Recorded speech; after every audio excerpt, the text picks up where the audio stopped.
is George Galloway for Kalima Horra on Mayadeen television, coming to you from London.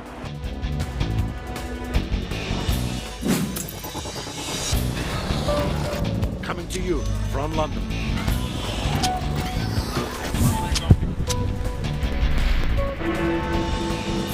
I'm George Galloway, presenting Kalima Horra, where every word is free.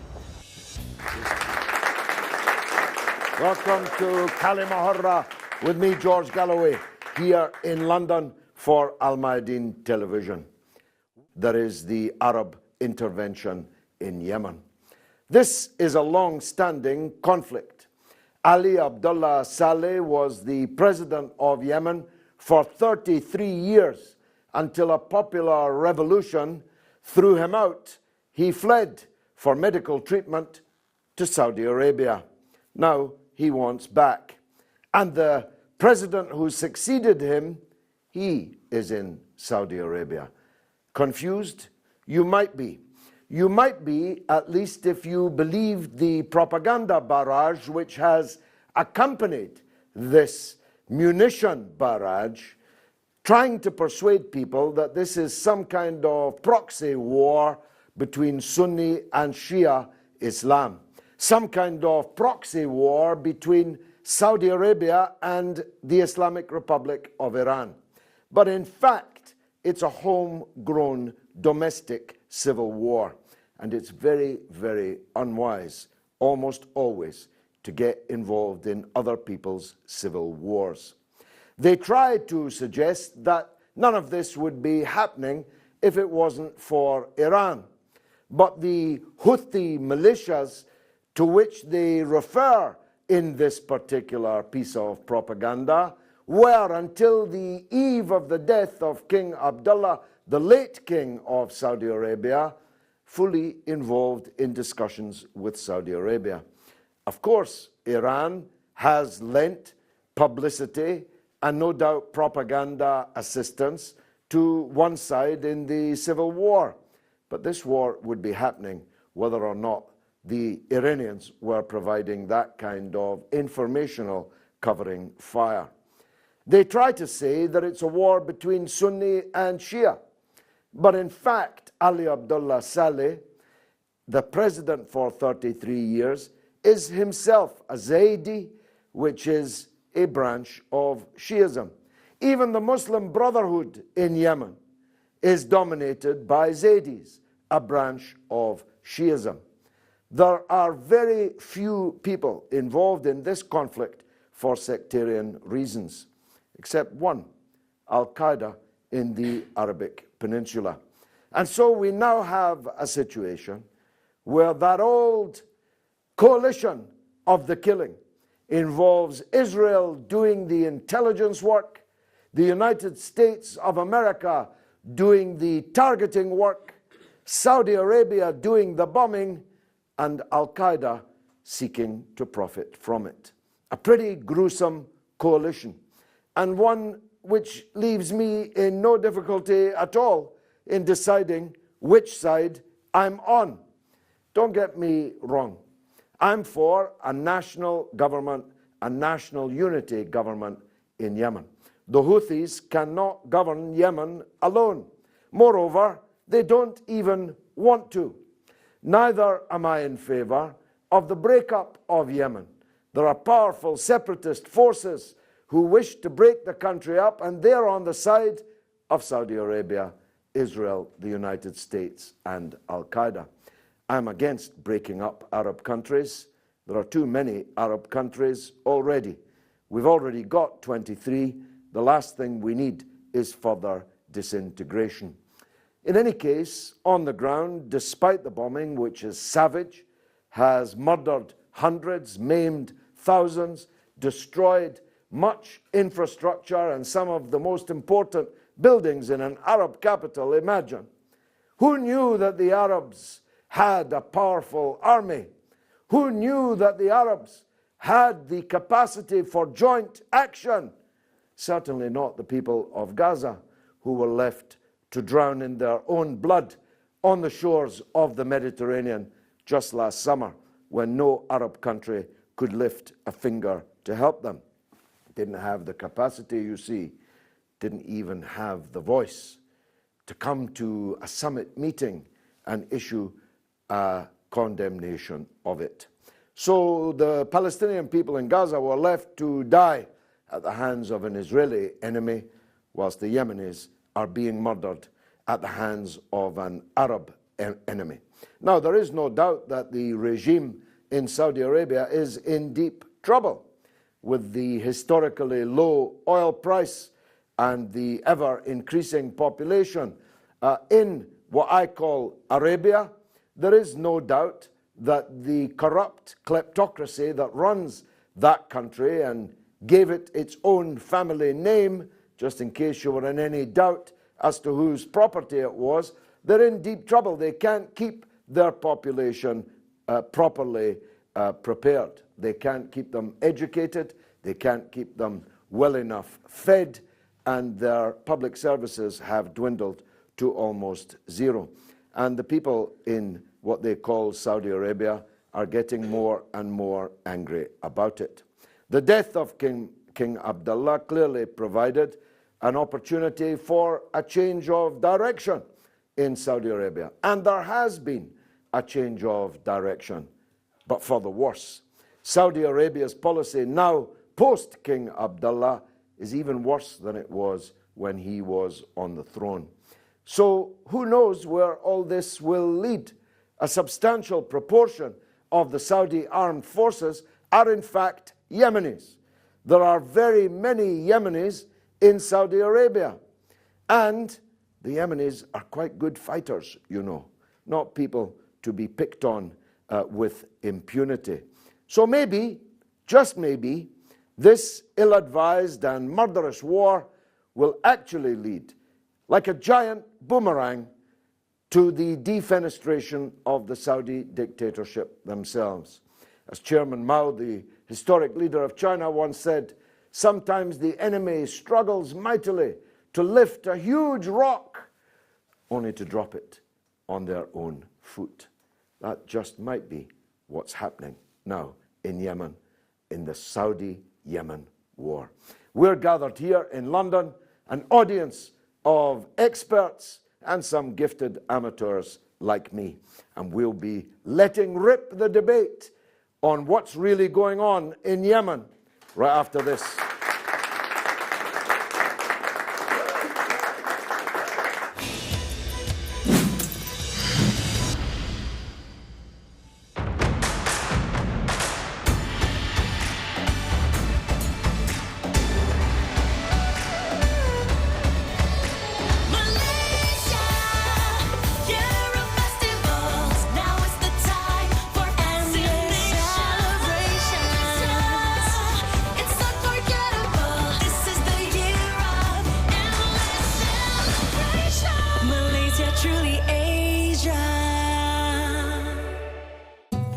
أغني الملحون أعطيه من نفسي، أعطيه من عصري. لماذا ذهبت بهذا الاتجاه الذي لا يحظى يعني بالجماهيرية الواسعة بالانتشار؟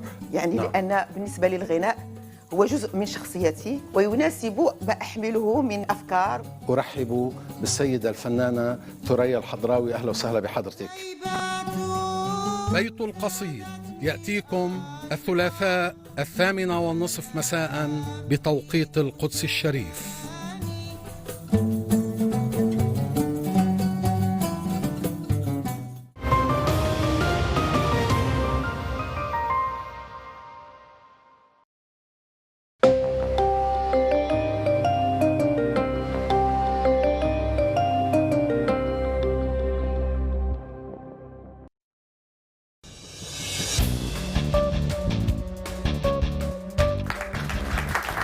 You're watching Kalima Horra, free word where every word is free. Kalima Horra comes to you now from London, but always for Mayadeen television. My audience here in London will respond to my opening remarks. They may or may not agree. One thing is for sure, they'll all speak freely. Yes, sir. You're first. Go ahead. My name is Zaid Alisa. My question, isn't it the case that what we currently see or witness in Yemen of the savage monstrous and barbarous bombardment against the innocent, defenseless civilians in Yemen, in order to actually to bring the whole country to its knees and to bomb them into submission, is actually nothing but a relentless, concerted effort by the Saudi regime to actually shore up and secure its internal front, particularly after the squabbling and the feuding between the royal family members, particularly after the accession to the throne by Salman after the death of Abdullah, and appointing his own inexperienced, immature son, Mohammed bin Salman, as the defense minister, and actually appointing Mohammed bin Naif, the most trusted guy by the Americans, as the deputy crown prince, and unleashing and giving him the ultimate authority to crush down and use massive, savage, brutal crackdown against the Saudi people. So it is sending a clear, unmistakable message to the Saudi royal family that we need to pull together, we need to pull in the same direction, because if you rock the boat, then we are all going to drown. And isn't it the case that what's happening now is actually as a direct result to the patently deceitful myth, which is a central pillar that the Saudi regime has actually based its power on, which is it is the guardian and the standard bearer of Sunni Islam, have actually unraveled and fallen apart, and that is due to its leading, spearheading of the counter-revolution by backing up tyrannical and dictatorial regimes in Egypt and in Yemen, and also in Tunisia, by backing up tyrants against the will and against the popular uprisings by the very own Sunni people who rebelled against those dictatorships. So it is trying to send out the message and to prove beyond a shadow of doubt that we are still supporting and backing Sunni Islam, and to send out the clear message that what is happening now, that we are engaged in countering and combating an existential external threat coming from the Shias and coming mainly from Iran, in order to enable it to counter and to actually crush, stave off any internal uprising by the Saudi people, who are fed up to the back teeth, and they are sick and tired of the tyranny, dictatorship, and the lack of simple, basic human rights, the lack of the freedom of religion, freedom of expression in the bastion of dictatorship in the Middle East, which does not rule only as an absolute, true dictatorship, but exports its version of hardline extremist Wahhabi Salafi ideology. So it's neither Sunni nor Shia, but it's trying to start off or stir up or instigate a sectarian war in order to save its own skin. As Obama has said, he has clearly said that there is no threat from Yemen or Bahrain, which is the country that the late king invaded and occupied till now, against the will of its own people, who stood up and demanded democracy, freedom of expression, and it was only a peaceful uprising that was crushed brutally and savagely by the Saudi regime, which still invades the country. He said clearly that the threat is from within. It is because of the oppressive, suppressive practices and measures taken by the Saudi regime, and what the people are trying to do is legitimately respond to this oppression, and there has to be a distinction between people who are accused by the Saudi regime of all being terrorists and those who are simply responding to and reacting to the suppressive, oppressive measures. That was one part of the question. Well, I couldn't put it better than that, so just let me add a few things. Don't forget Gaza. All of the people of Gaza, all of them except a few dozen Christians, are Sunni Muslims. And Saudi Arabia did not lift a finger to help them when they were being massacred last time, or the time before that, or the time before that, or the time before that. I could keep going, believe me. So How does that work? How does it work that you're the guardian of Sunni Islam, but the Palestinians, the most sacred cause in all of Islam, can be massacred at will, and you won't lift not only a finger to help them, you won't even pay $1 to resurrect them from the rubble after the massacre has gone on. They promised billions, they paid nothing, zero, duck's egg, zero, zilch. So they are liars and hypocrites.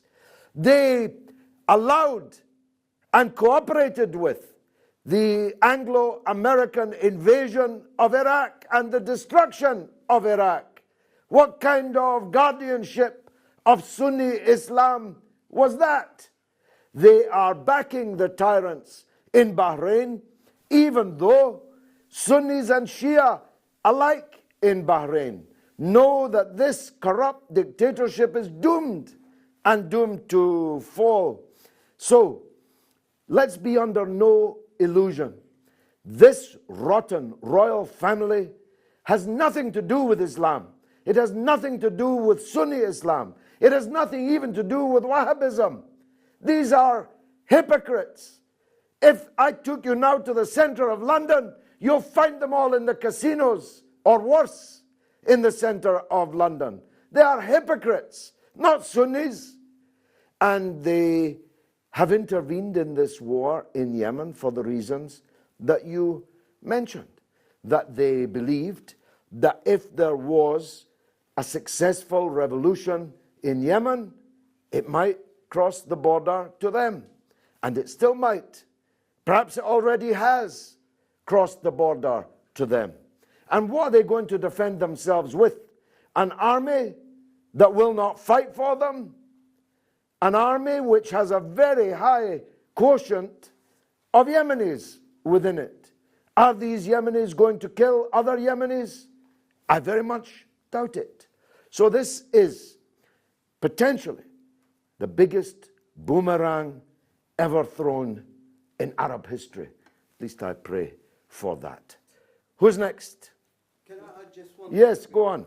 Isn't it actually shameful when we hear from the Vice President of the USA, who is responsible actually for dealing with the Iraqi file and also knows the facts behind what's happening in Syria, when he comes out and saying, we have looked everywhere for a moderate group in in Syria actually, and we didn't find any. And what's happening, the main problem in Syria is actually our allies, the closest and staunchest ally in Saudi Arabia, who is steadfastly determined, hell-bent on toppling the government in Syria, that it went to the extreme of actually supplying and pumping a torrent of arming, financing, logistical support, and actually paying salaries to mercenaries who converged. They are Wahhabi Salafi mercenaries converging on Syria. Saudi Arabia is using Jabhat al-Nusra in Syria, which is Al-Qaeda branch,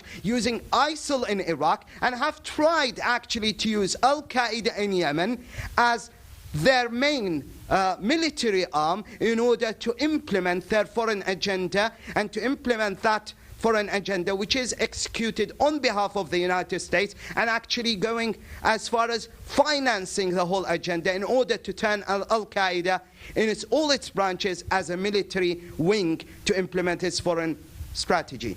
Well, there's no doubt that they, and in fact, nobody even contests the argument that much of this fanatic takfiri ideology, which has spread all over the world, emanates from Saudi Arabia. The royal family, which doesn't itself practice that brand of Islam, is nonetheless prepared to bankroll and assist in any way those who do. No doubt about that. They are deeply involved in the revival of Jabhat al-Nusra, the official Al-Qaeda franchise in Syria. They are deeply involved in the military rehabilitation of that group so that they can be a counterweight to ISIL, which is more explicitly anti-Saudi and more explicitly ready to overthrow the Saudi tyrants. So we're asked to believe that in Syria, Al-Qaeda are now the good guys. ISIL are bad, Al-Qaeda are the good guys. We've got to get behind them. Well, I don't know how stupid they think public opinion is, but I hazard a guess that in neither the United States nor Europe is anybody that stupid to imagine that it can be a good idea to watch Saudi Arabia make Jabhat al-Nusra, the Al-Qaeda front, stronger and stronger in Syria. Let's take someone else, if we may. أحمد الأشعف منظمة حقوق اليمنيين لندن. العدوان السعودي يستخدم الأموال لشراء التأييد العربي والعالمي من أجل أن يأخذ تغطية شرعية أمام العالم أجمع أنه له شرعية في العدوان على اليمن. السعودية تستخدم كذلك الأموال لتغطية الإعلام وتضليل الرأي العام العربي والأوروبي والعالمي كذلك، وتغطية الجرائم التي تعملها في اليمن، قتل الأطفال، النساء، قتل تدمير البنية التحتية لليمن. هذه هي الذي تعملها السعودية بالأموال، بأموالها هي تشتري الإعلام وكذلك تشتري التأييد العربي والتأييد العالمي. Well, of course, this war has no authority from anybody. No one. They just did it, and that's what they do. They did it in Yugoslavia, they did it in Iraq, and they're now doing it in Yemen. And they were ready to do it in Syria. So they don't need any international authority. They don't need any legal authority. They are pirates. They are the classic pirate who attacks whomsoever he will. The difference is these pirates call themselves the international community. The United States is part of the war in Yemen. It openly said so. It set up a command and control cell to help the Saudis who are not capable of using the multi-billion-dollar weapons that Western countries sold them. And David Cameron, on behalf of Britain, said that we are fully behind the Saudi government. It's funny, the Saudi regime is a government. Who chose it? Who elected it? Why is it a government and Bashar al-Assad is a regime? What's the difference between the two in terms of popular legitimacy? But David Cameron was very clear. We are behind the Saudi regime in this war on Yemen. But the British Parliament was never asked. I was a member of it and hope to be a member of it very soon again. We were never consulted. We were never asked for our authority, for our country, to support one side in a civil war and to support the foreign invasion and attack upon a neighbor. Go ahead, you had a second question.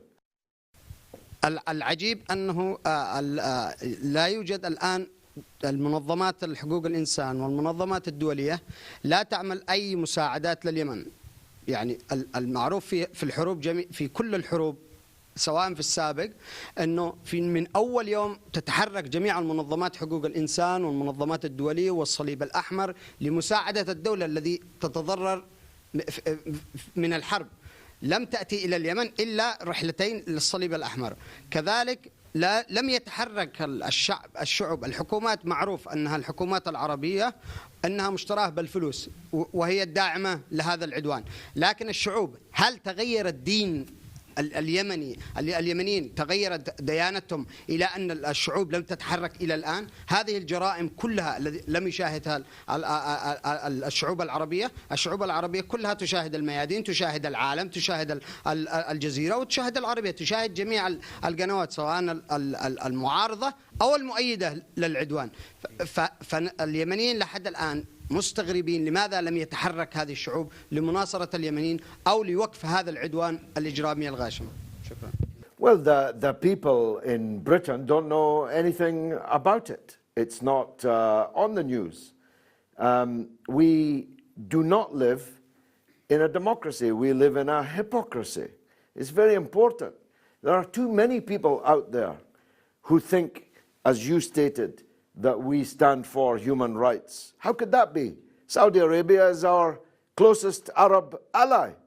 There are no human rights in Saudi Arabia of any kind. It is the mother of all dictatorships in the region. And if we are their best friend, how can we be for human rights?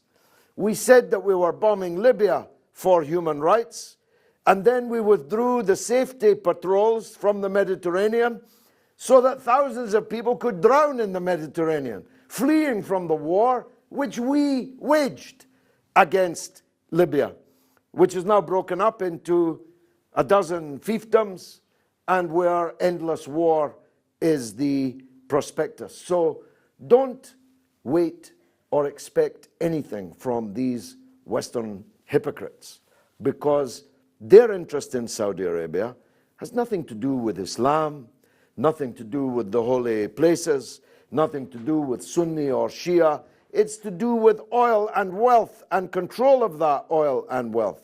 Not just control of the oil, because you have to sell it to somebody, but control of the wealth that you earn from the oil, which is all invested in Western countries, all spent on Western weapons, on Western property, and gambled in the casinos in Western countries. How did it come to pass that Yemen is possibly the poorest country on the earth, whilst its next door neighbor, Saudi Arabia, is the richest country on the earth? Both of them are Arab countries. Both of them are Muslim countries. What kind of a Muslim country allows their next door neighbor to starve whilst they are carousing in Mayfair in London? Don't get me started on that.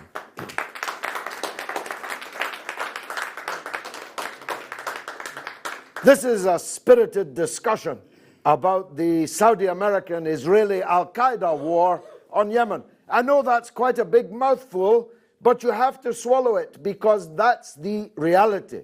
Israel has declared that it is fully backing the Saudi military action. The United States has formally declared that it is a part of the war, and Al-Qaeda are running amok in the rubble created by the Saudi bombing. What a gruesome coalition of the killing. We'll be right back.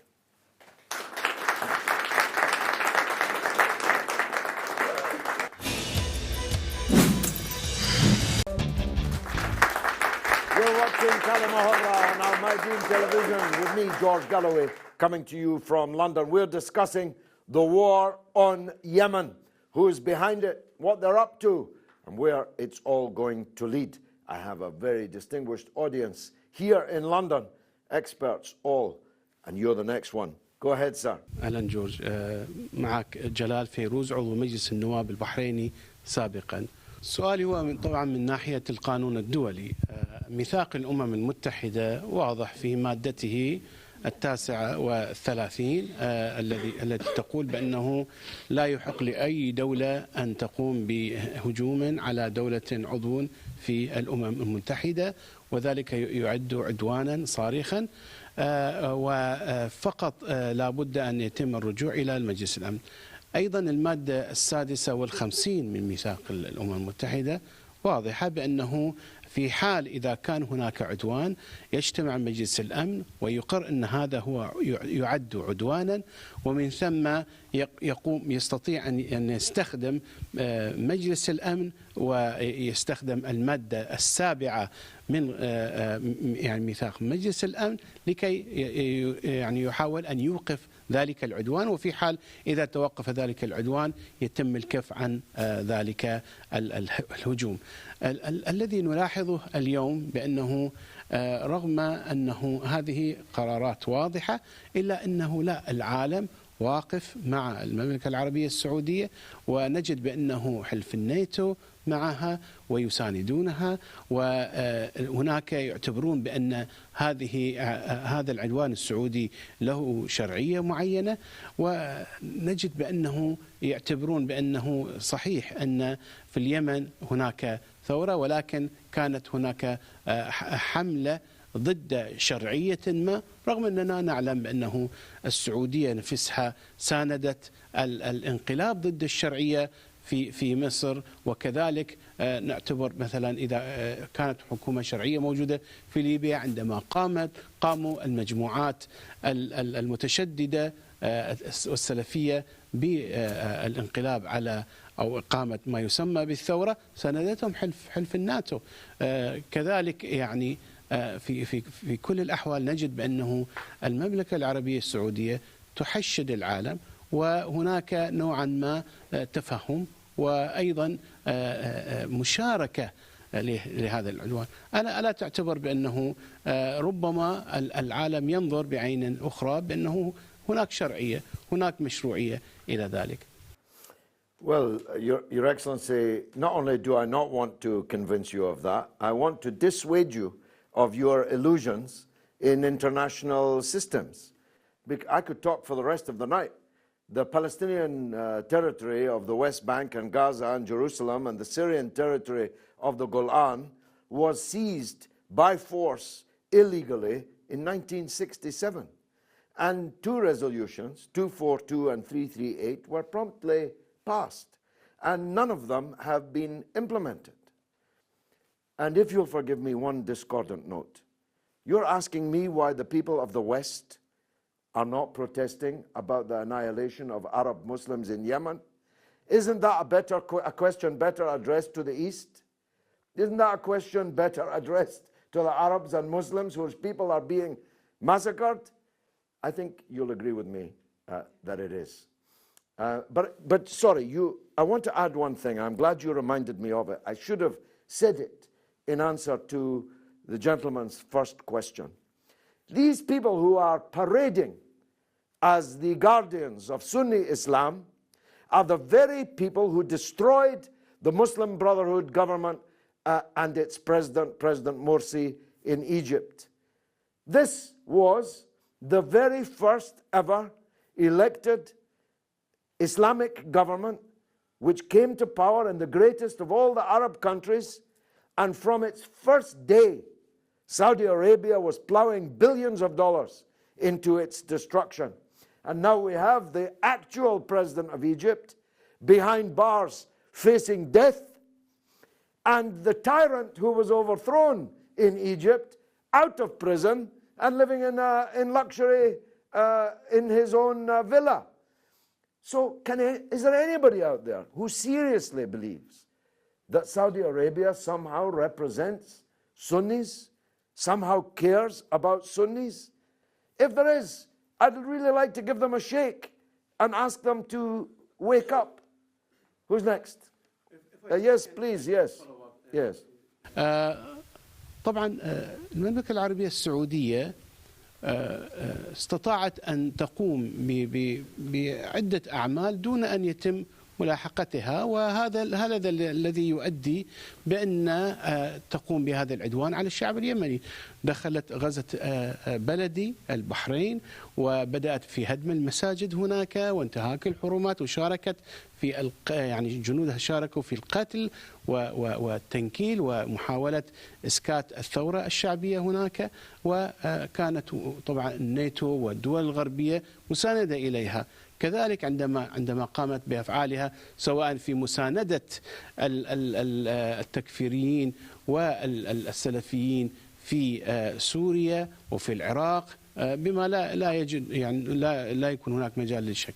المسألة هنا بأنه في هذا المضمار نجد بأنه في الغرب حتى الشعوب وليست الحكومات صامتة عن ذلك، ونجد بأنه حتى أجهزة الاتصال وأجهزة الإعلام أيضا صامتة، بل أن بعض أجهزة الإعلام المفترض تكون هي محايدة تساند المملكة العربية السعودية.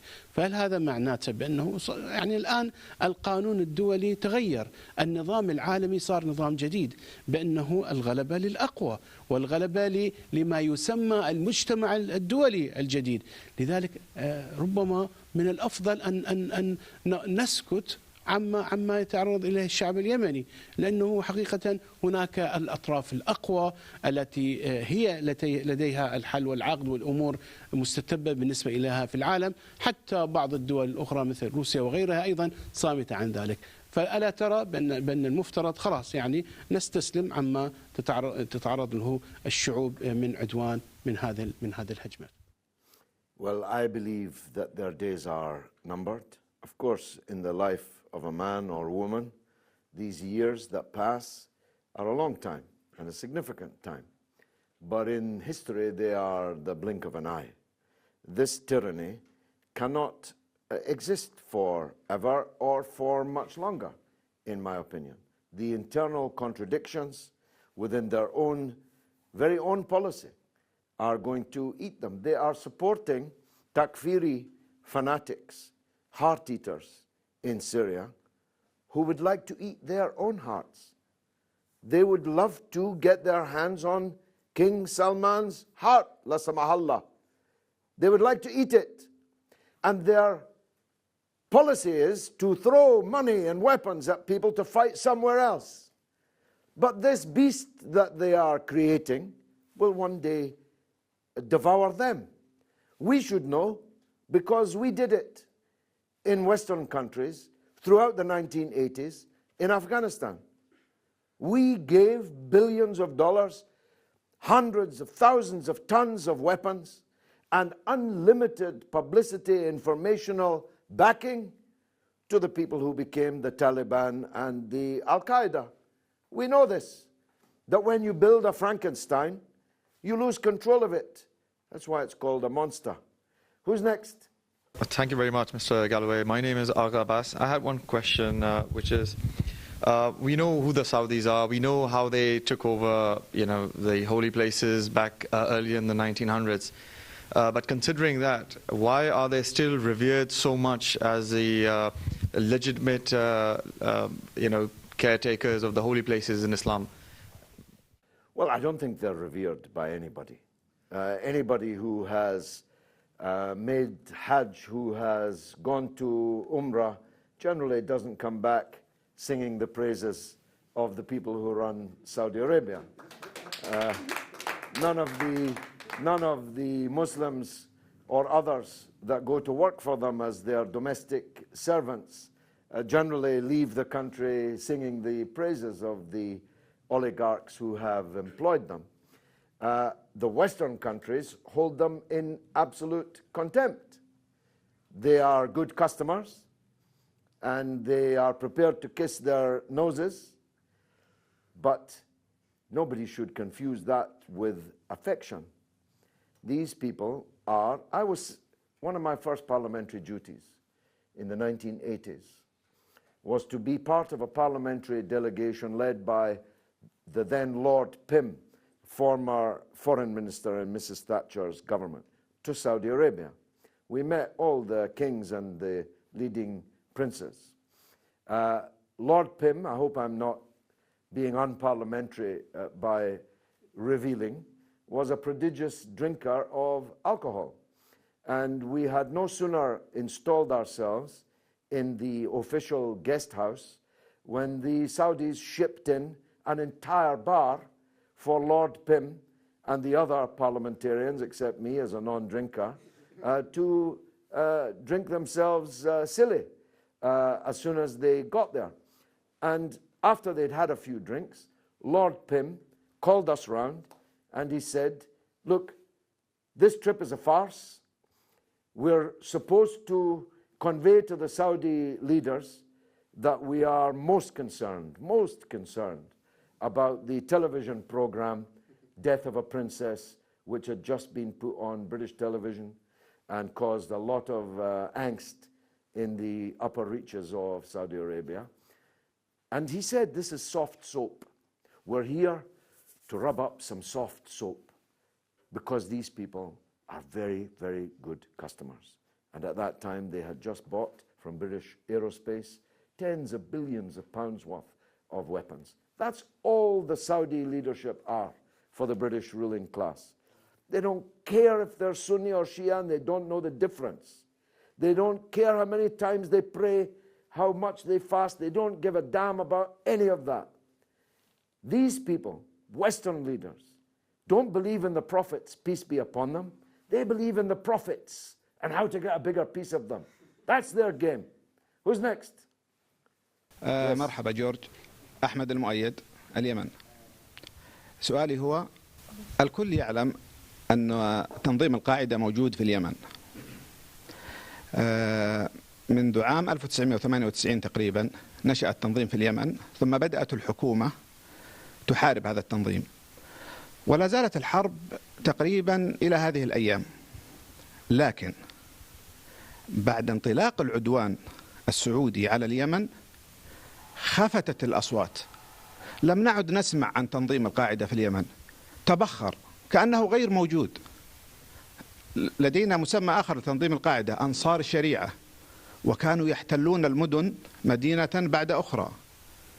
الآن عندما تسمع لكل القنوات الأخبارية التي تنقل الحدث في اليمن أو الصراع في اليمن بين من ومن، لا تسمع ذكرا لتنظيم القاعدة أبدا، ولا أنصار الشريعة، ولا كأنهم موجودين إطلاقا. طبعا هناك سبب، أريد منك أن تشرح لجمهورك ما هو السبب. لماذا لا يوجد الآن تنظيم القاعدة في اليمن؟ لماذا نسمع أن الصراع بين الحوثي وقوات صالح وقوات الشرعية والمقاومة الشعبية، ولا وجود إطلاقا لتنظيم القاعدة وأنصار الشريعة؟ Of course they hid them on purpose. President Obama was meeting every, was it Tuesday afternoon, his kill conference, was meeting every Tuesday afternoon in the White House, choosing which village, which house was going to be attacked from a drone in Yemen to kill Al-Qaeda until a few weeks ago. Now Al-Qaeda is their ally. And this is exactly the Afghan formula. This is exactly how we got to where we got to. It's exactly how we got to 9/11. If you depart from the principle that my enemy's enemy is my friend, then you will end up in this grotesque contradiction that we now are in, where Al-Qaeda are our allies. Even though we were told just weeks ago that Al-Qaeda were a mortal threat to our way of life, that they were coming here to kill us, but now they are our ally. So they can hide in the mainstream media, and they have hidden very successfully. But by the grace of God, now fewer and fewer people are relying on the so-called mainstream media, and soon they won't be the mainstream media at all.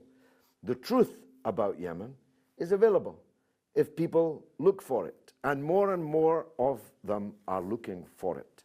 So that's why I started out by saying, is this the most grotesque coalition of killing in history?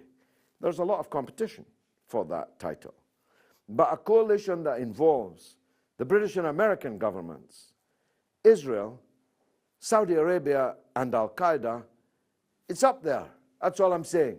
It's up there, at least in the top 5 of the most ugly coalitions ever assembled.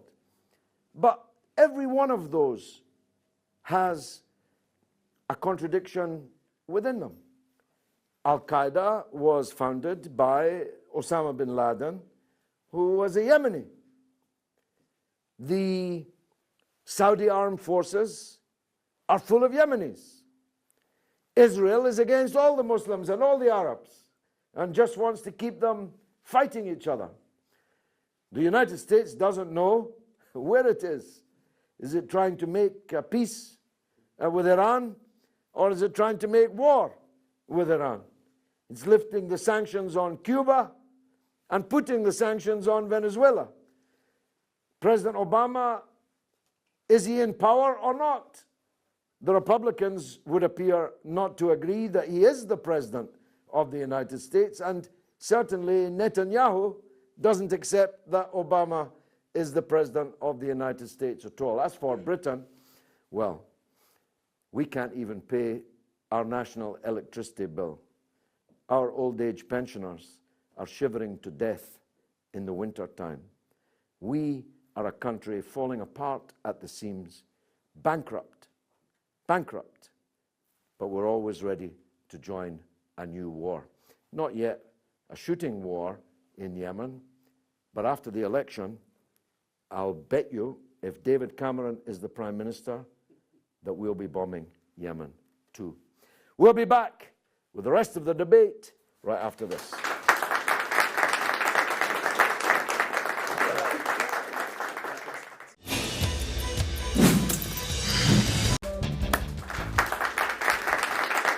You're watching Kalima Horra on Mayadeen television with me, George Galloway, coming to you from London, discussing the war on Yemen. Earlier, we took the camera out and about in London to see what the public thought. Many of them were a bit anxious about criticizing Saudi Arabia and didn't want to say anything good about them, at least on camera. But we did get some people to talk. Here they are.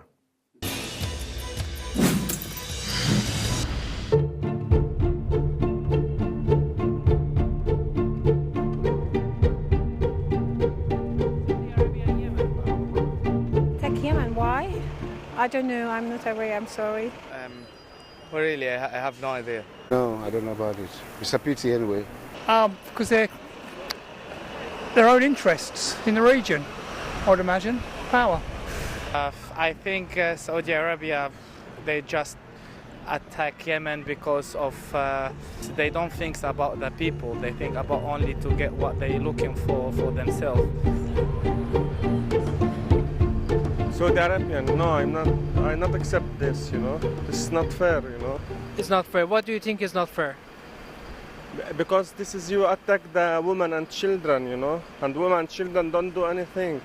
They shouldn't be attacking Yemen. Yemen hasn't really done anything to them. Why? Why? It's their right to save their border with Yemen. They try to protect their own border. 2,600 what is died in Yemen, you know, children and women, you know.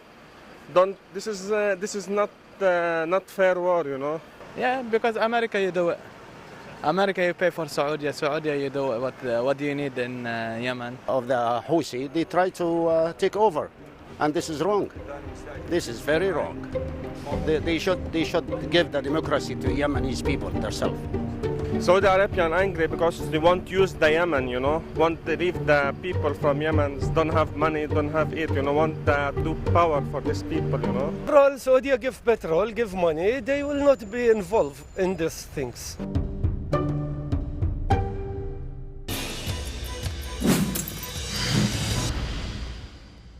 Well, that was the view of some members of the British public. Largely, I'm afraid, almost nobody in Britain even knows that this war is going on. Partly because there are so many wars going on, partly because the Arab world seems to be entirely consumed by war, and partly because Britain is in such a very, very difficult state itself. It's difficult for people to focus on foreign wars, especially when it's Arab on Arab. It's not really news, is it? Now, I've got a expert audience here.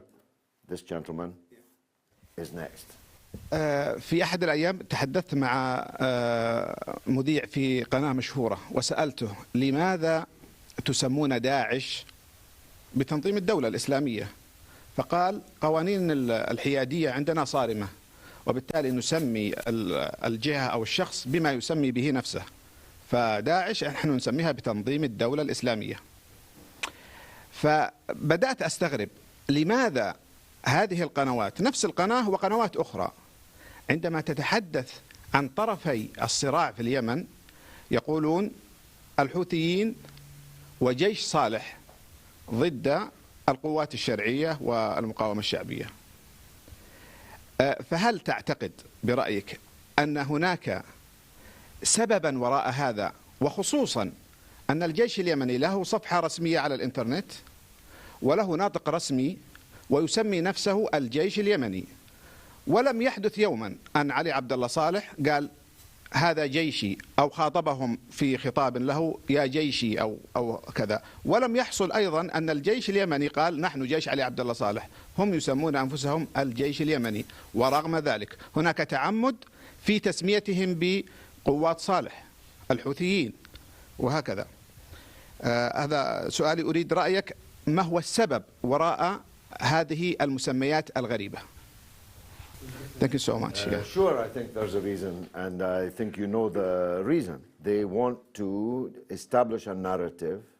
The media has learned a lot from Goebbels, Hitler's mouthpiece. If you tell a lie often enough and big enough, a segment of the population will begin to believe it and begin to use the terms that you are feeding to them. And that's precisely what's happening here. The Saleh army is the national army of Yemen. It is loyal to the former president rather than the president who succeeded him and who is now also the former president. But that's hardly the point. That's a fact that you have to come to terms with. The reason I'm speaking the way I'm speaking is because I hate liars. I hate hypocrites. And that's exactly what we have here, a coalition of killers, liars, and hypocrites. Yes, madam. مرحبا جورج، أنا فرح الحسين. سؤالي هو إلى ماذا تطمح السعودية من خلال حربها على اليمن؟ ماذا تريد؟ إلى أين سوف توصلها هذه الحرب؟ I think there's a very real danger for the Saudi regime that this will continue a process that will lead to their destruction. So, where it's leading, I don't know. Only God knows where it's leading. But from my experience, nothing good can come out of the rottenness of the regime in Saudi Arabia. Nothing that they can do could be good, because they are profoundly wicked and evil, and all of their actions are self-interested actions. Otherwise, if they cared about Yemen, why was Yemen left as the poorest country in the world?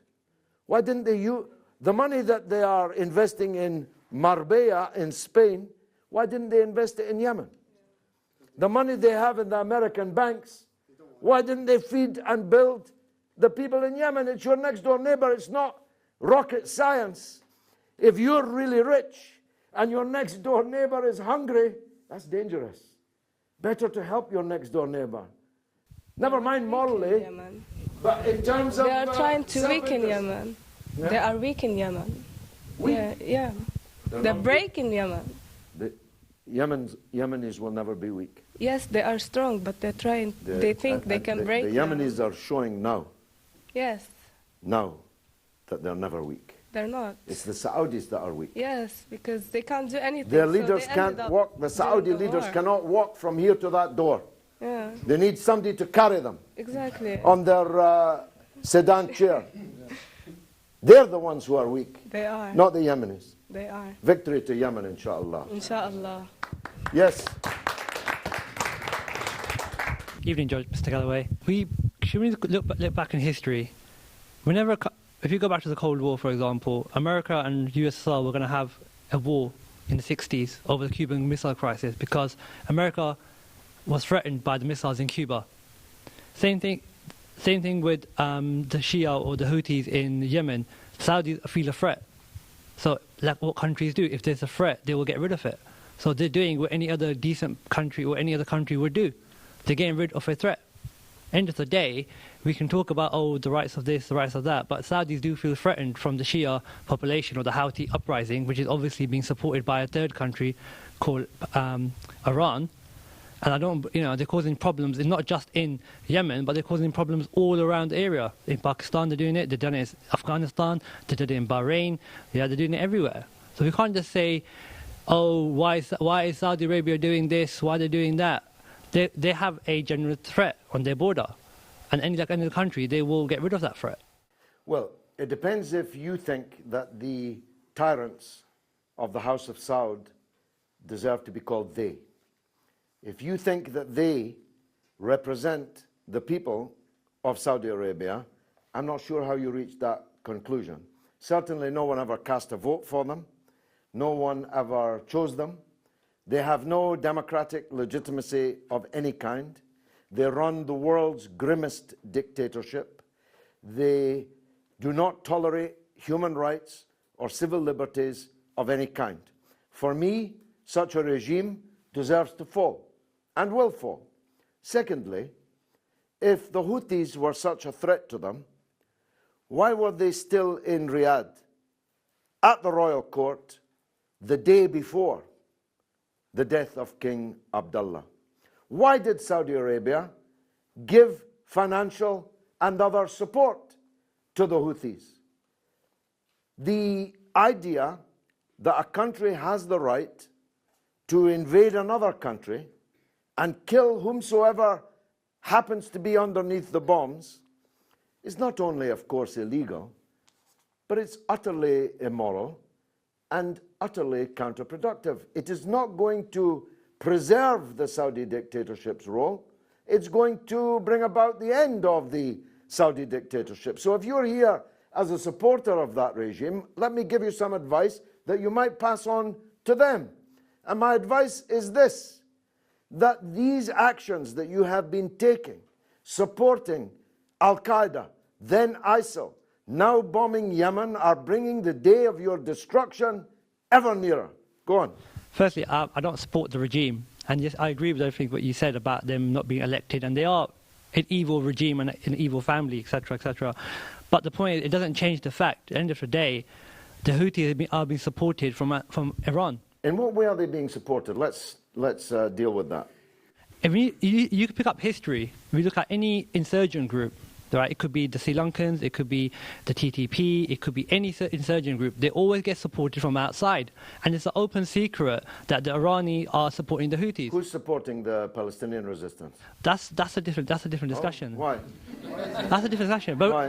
That's a different you discussion. said if I look at history, I'll find that any insurgency is supported from outside. I'm asking you, who's supporting the Palestinian insurgency? Unfortunately, it's not. That's still changing the point, though. The Iranians are supporting them. You can argue. It doesn't. I'm asking you how. It doesn't. It doesn't change anything. It doesn't justify. It doesn't justify anything. Brother, describe. You say the Iranians are supporting the Houthis. I'm asking you, in what way? Well, obviously they're sending them guns. They're sending them. They don't need any guns. Have you been to Yemen? I don't need to be Yemen. Have you been to Yemen? We need to give you some. I just can't believe. The children have got guns in Yemen. We can give you some for your country. I'll leave it out. They're not sending them guns. Of course they are. True. Of course they are. No. Why would they have blockades for? Brother, we can, we're lying to Yemen is ourselves. awash with guns, and this has always been awash with guns. The Yemenis have had guns since guns were invented. No, this is they like don't saying need guns from Iran. It's like saying, for example, show me a picture. I'll give you an example. Show me a picture of Iranian guns arriving in Yemen. I'll give you an example. For example, you have in the northwest frontier in Pakistan and Afghanistan area, they make guns there, right? They have markets where people actually make guns with their hands there, right? Yeah. Okay, but everyone knows it's open secret in Pakistan and in the area that these people are being supplied by other external countries. Right? Even Iran. We can't just say, oh, where are the guns and where's this, where that. Everyone knows this. We live in a world we can't where put our heads into the sand. There's a satellite overhead all the time. You agree with that? Yeah. Show me a satellite picture of guns arriving from Iran in Yemen. Have you ever seen one? I haven't seen one. Neither have I seen one. That's a design fact. Everyone knows this stuff. Okay, let me ask you a second question. Do you think if such a picture existed, you would have seen it? They have a blockade, don't they? Why would they spend millions and millions on blockade? Look, we've agreed, yeah? No, if there was a picture, I'm taking it as you're agreeing. No. if there was a picture, we would have seen it. No. Ergo, there is no picture. There is no picture because there is no evidence of what you are stating as a fact, even though you agree with me that there's no evidence of it. So let's skip over the guns because that's absurd. Let me tell you, there is nobody in Yemen who doesn't have a gun. None. The Yemenis are the most fearsome, warlike people on the earth. They're ready to fight anybody, and they're the best fighters. They don't need guns from Iran. Let's move on to what else? What other support? How come they haven't got rid of Al Qaeda from the country then? If they're so if they are, they probably are so great fighters, etc., and they probably won loads of wars. Well, how come they haven't got rid of Al Qaeda in the country? Because they're Yemenis also. So there's no one from outside coming from. Very few. So Anwar al-Awlaki. And they are supported. So Anwar al-Awlaki was he was a Yemeni, was he? He wasn't a fighter. He was there. He was based there, and he was spreading hatred. Yemen's quite a hard country, as Obama finds every Tuesday afternoon. And he had followers. Yemen is quite a hard country to find a needle in a haystack. I didn't say they were great at finding people. I said they were great at fighting. Now look, the reality is Al Qaeda in the Arabic Peninsula is supported by a foreign country. Saudi Arabia. You're here on this show defending the Saudi Arabia that is supporting Al Qaeda, did support ISIL, is exporting the ideology that drives both of these organizations, and you're saying they've got a right to bomb Yemen because Yemen might be a threat to them.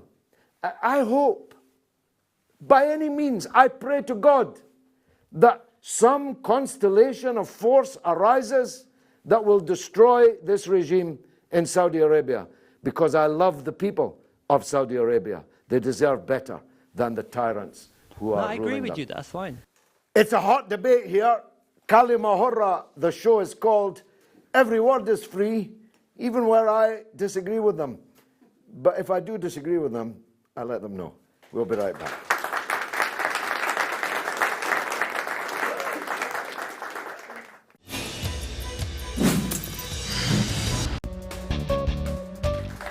You're watching Kalima Horra with me, George Galloway, on Mayadeen television, coming to you from London, discussing the war on Yemen.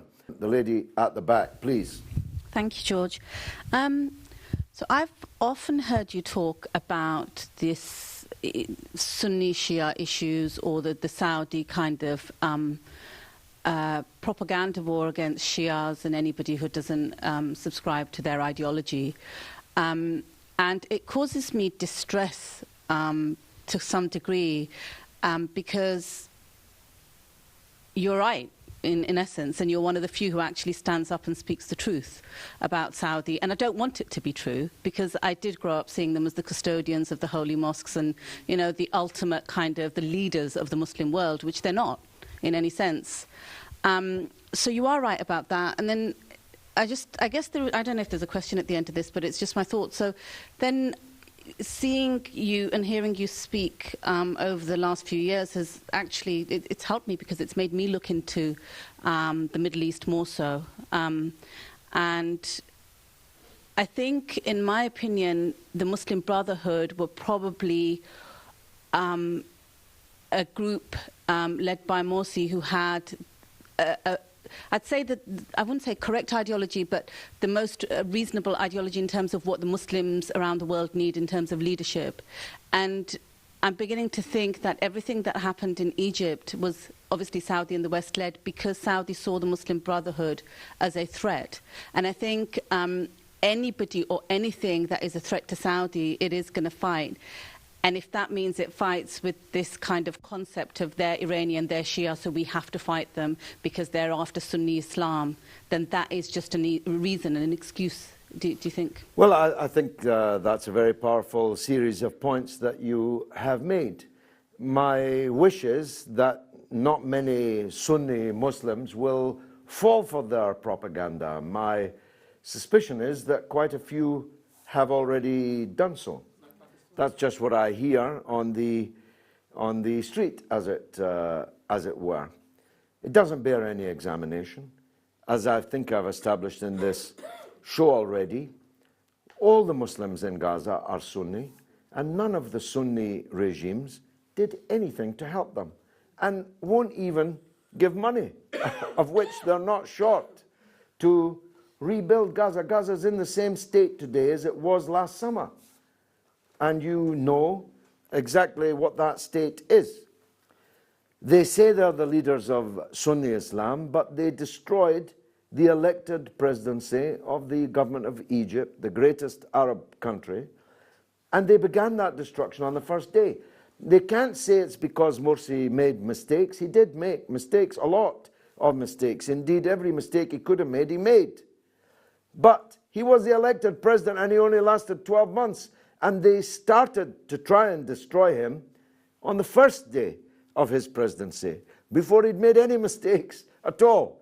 So how these people can be taken seriously when they say that Yemen is some kind of existential battle between Sunni and Shia, and you have to choose which side you're on. Well, I will never be on their side, because I don't believe them.